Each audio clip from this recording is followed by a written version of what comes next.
Hello and welcome back to the channel.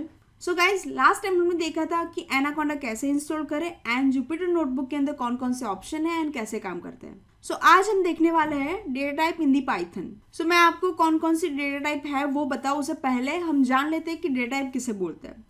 So data type एक simple storage है जहाँ पे आप डिफरेंट टाइप के डेटा स्टोर कर सकते हो एंड डिफरेंट टाइप के डेटा डिफरेंट काम करते हैं। सो चलिए अभी हम देखते हैं कौन कौन से डेटा टाइप्स हैं। सो डेटा टाइप्स है none, numeric, string, list, tuple, set, range and dictionary. So चलिए सबसे पहले देखते हैं नन।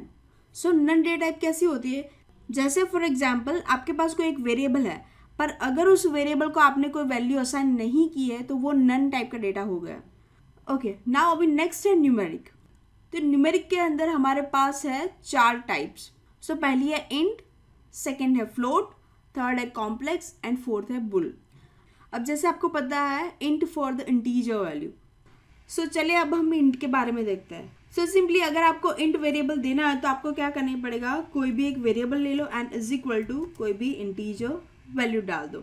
तो ये हो गया इंटीजर।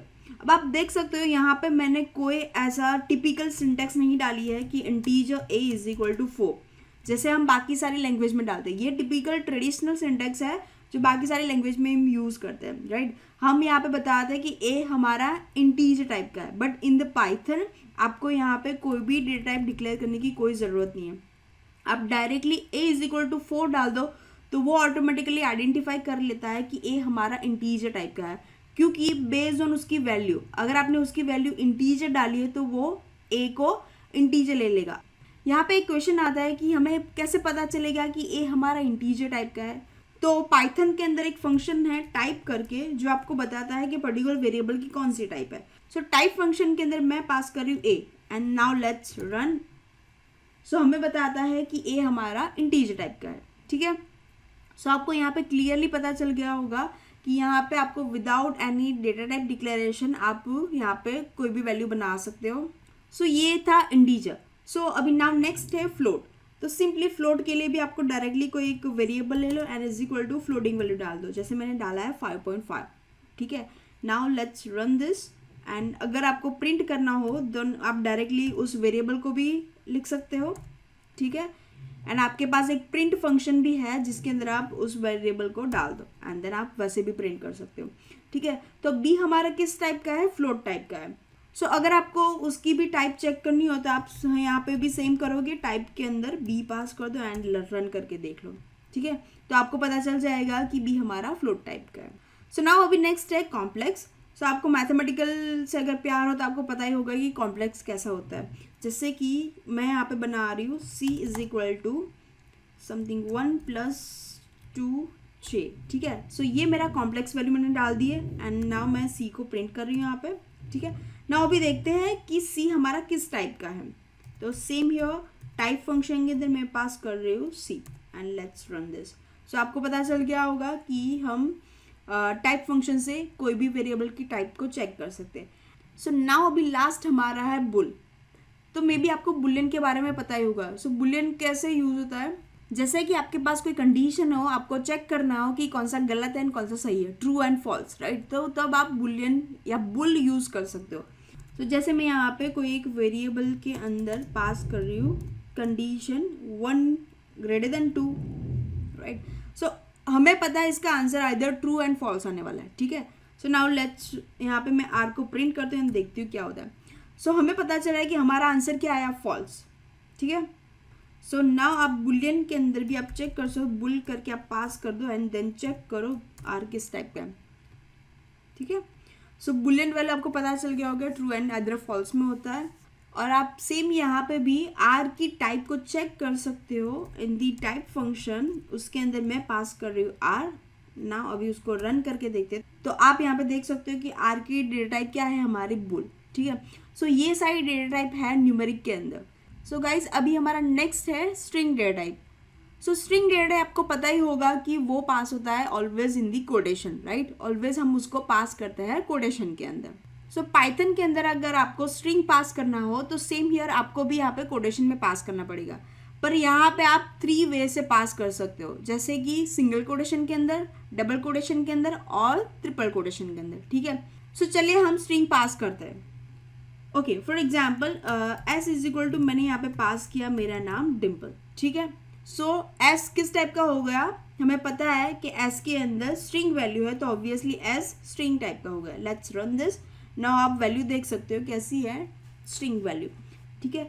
नाउ अभी मैं टाइप फंक्शन से एस की टाइप चेक करती हूँ। आप देख सकते हो मुझे टाइप मिली है str मीन्स स्ट्रिंग। नाउ अभी मैं s1 is equal to single quotation में पास करती हूँ डिम्पल, ठीक है, एंड s1 को मैं सिंपली प्रिंट करती हूँ, ठीक है। कोई डिफरेंस नहीं है डबल एंड सिंगल के अंदर। नाउ अभी s2 इज इक्वल टू, ठीक है, एंड उसके अंदर मैं पास करती हूँ Dimple and let's print the s2। So guys ये 3 है, आइदर आप सिंगल कोटेशन यूज करो, डबल कोटेशन यूज करो या ट्रिपल कोटेशन यूज करो, कोई डिफरेंस नहीं होगा, बेस्ड ऑन आपकी रिक्वायरमेंट है आप कैसे यूज करते हो, ठीक है। नाउ आप ये प्रिंट फंक्शन के अंदर डायरेक्टली स्ट्रिंग वैल्यू को भी पास कर सकते हो, जैसे कि प्रिंट फंक्शन के अंदर मैंने डबल कोटेशन में पास किया हाई, ठीक है, तो सिंपली आपको हाई प्रिंट करके दे देगा आप। सो वैसे ही आप प्रिंट फंक्शन के अंदर सिंगल कोटेशन में भी पास कर सकते हो स्ट्रिंग वैल्यू को, ठीक है, एंड प्रिंट के अंदर आप ट्रिपल कोटेशन को भी आप यूज़ कर सकते हो। सो तीनों में कोई डिफरेंस नहीं है, आपको जिस तरह से प्रिंट करना हो आप उस तरह से प्रिंट कर सकते हो। सो ये था स्ट्रिंग। सो गाइज जो भी बेसिक डेटा टाइप थी वो मैंने आपको यहाँ पे बता दी। बाकी सारी जो डेटा टाइप है जैसे कि लिस्ट, टपल है, सेट, रेंज, तो वो सारी सिक्वेंशियल डेटा टाइप है एंड डिक्शनरी हमारी मैपिंग डेटा टाइप है, राइट। तो वो हम देखेंगे बाद में, अभी हम बेसिक डेटा टाइप देख लेते हैं। सो गाइज अभी हम देखेंगे mathematical operation like plus, minus, multiplication and all, ठीक है। सो अगर आपको मैथमेटिकल ऑपरेशन करना हो तो आप डायरेक्टली नंबर्स के साथ कर सकते हो, जैसे कि 3 - 4, ठीक है। आपको मल्टीप्लाई करना हो देन आप मल्टीप्लाई भी कर सकते हो, ठीक है, या आप वेरिएबल के साथ भी मैथमेटिकल ऑपरेशन कर सकते हो, जैसे कि a इज इक्वल टू मैंने यहाँ पे डाला है 3 and then b is equal to मैंने डाला है यहाँ पे 2, right. Now c is equal to a plus b, ठीक है, एंड प्रिंट के अंदर आप c को प्रिंट कर सकते हो या डायरेक्टली भी आप c को प्रिंट कर सकते हो, ठीक है। तो आप वेरिएबल के साथ भी मैथमेटिकल ऑपरेशन कर सकते हो, ठीक है। अगर आपको डिवीजन करना हो देन डायरेक्टली आप डिवीजन भी कर सकते हो, ठीक है। और आप यहाँ पे जैसे कि मैंने यहाँ पे डाला है 6 मल्टीप्लाई a, ठीक है ना, आप डायरेक्टली उसके साथ भी वैल्यू प्रिंट कर सकते हो। सो गाइज इन सारे ऑपरेशन में आपने देखा होगा कि अगर आपको कोई भी ऑपरेशन इंटीजर विथ फ्लोट किसी और डेटा टाइप के साथ भी अगर आपको करना हो तो आप इजीली यहाँ पे कर सकते हो, ठीक है। ओके, तो ये रही ऑपरेशन की बात। नाउ अभी हम बात करते हैं कि अगर आपको कोई भी डेटा टाइप को कन्वर्ट करना हो एक डेटा टाइप से दूसरे डेटा टाइप में, जैसे कि हम उसको बोलते हैं type casting, okay. So for example हम यहाँ पे लेते हैं a इज इक्वल टू 4, ठीक है, एंड हमें भी पता है कि a की टाइप क्या हो गई, इंटीजर। सो अभी मुझे a जो इंटीजर टाइप में है उसको कन्वर्ट करके मुझे फ्लोट में करना है, तो हमारे पास उसके लिए फंक्शन है फ्लोट, ठीक है।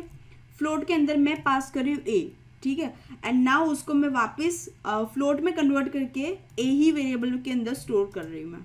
नाउ रन दिस एंड अभी हम चेक करते हैं a की टाइप क्या है। सो अभी आप देख सकते हो a हमारा किस टाइप में हो गया, फ्लोट, एंड a की वैल्यू अभी क्या हो गई 4.0, ठीक है। ओरिजिनल वैल्यू क्या थी 4 ओनली, एंड फ्लोट में कन्वर्ट करने के बाद हमारी वैल्यू क्या हो गई 4.0। सो वैसे ही अगर आपको फ्लोट वैल्यू को इंटीजर में कन्वर्ट करना हो तो हमारे पास इंट फंक्शन है, जैसे कि इंट के अंदर मैं अभी पास कर रही हूँ a, तो a हमारा किस टाइप में है, फ्लोट में, ठीक है। सो नाउ अभी वो कन्वर्ट होके किस में आ जाएगा, इंटीजर के अंदर, वापस हमें ओरिजिनल वैल्यू मिल जाएगी, ठीक है, आप देख सकते हो यहाँ पे। एंड नाउ लेट्स चेक करते हैं कि b की टाइप क्या है। सो इंट वापस हमें मिल गए। तो जैसे अगर आपको इंटीजर को फ्लोट में करना हो या फ्लोट को इंटीजर में करना हो तो दोनों के लिए हमारे पास फंक्शन है इंट एंड फ्लोट। सो अभी हमारे पास कॉम्प्लेक्स फंक्शन भी है, तो अगर आपको कोई भी वेरिएबल को कॉम्प्लेक्स में भी कन्वर्ट करना हो तो भी आप कॉम्प्लेक्स फंक्शन से कर सकते हो। तो जैसे मैं यहाँ पे पास करूँ d is equal to 4 and c is equal to 6.5, ठीक है। Now f is equal to I am passing here complex function and d, c, ठीक है। आपको कॉम्प्लेक्स फंक्शन के अंदर 2 पैरामीटर पास करने पड़ेंगे एंड देन उसके बाद f की वैल्यू को हम प्रिंट करवा दें। तो आप देख सकते हो f की वैल्यू क्या हो गई 4 + 6.5j, ठीक है। एंड नाउ अभी हम चेक करते हैं कि f की टाइप क्या है। सो अभी आप देख सकते हो कि f हमारा कॉम्प्लेक्स टाइप में है। वैसे ही हमारे पास बुल है, बुल के अंदर आप f पास कर दो एंड देन आपको मिलेगा ट्रू, ठीक है। जैसी कंडीशन वैसे आपको वो बुलियन रिटर्न करेगा। सो हमारे पास each and every data type में कन्वर्ट करने के लिए फंक्शन है, तो आप यहाँ पे इजीली टाइप कास्टिंग कर सकते हो compare to other languages, right. So guys आपको ये तो पता चल ही गया होगा कि पाइथन में काम करना बहुत ईजी है। सो इसके अंदर आपको सिंटेक्स भी इतनी याद रखने की कोई ज़रूरत नहीं होती है। सो गाइज आज की वीडियो में इतना ही, बाकी डेटा टाइप के बारे में बात करेंगे मेरे आने वाले वीडियोज़ में। एंड गाइज अगर आपको यहाँ पे कोई भी क्वेश्चन हो रहा हो, कोई भी क्वेरीज हो रही हो, तो आप मुझे कमेंट सेक्शन में बता सकते हो। एंड गाइज सबसे ज़रूरी बात, अगर मेरा वीडियो आपको पसंद आया तो प्लीज़ उसको सब्सक्राइब करो, लाइक करो, शेयर करो। एंड गाइज अभी तक आपने मेरी चैनल को सब्सक्राइब नहीं किया तो प्लीज़ उसको सब्सक्राइब करो, बेल आइकन को दबाओ ताकि मेरे आने वाले वीडियोज़ आपको नोटिफाई में मिलते रहे। सो अभी हम मिलते हैं हमारे नेक्स्ट वीडियो में, तब तक के लिए कीप लर्निंग।